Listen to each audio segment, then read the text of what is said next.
म्हणजे ती कोणती समिती होती ना मराठा हा उपसमिती जी कोणती होती त्या उपसमितीनं आता ते शर्ट असतात की नाही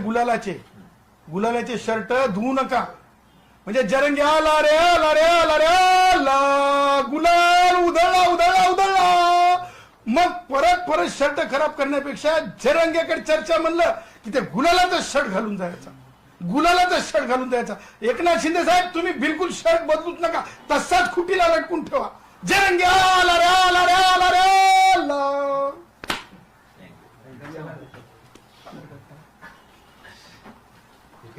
चांगला आहे हा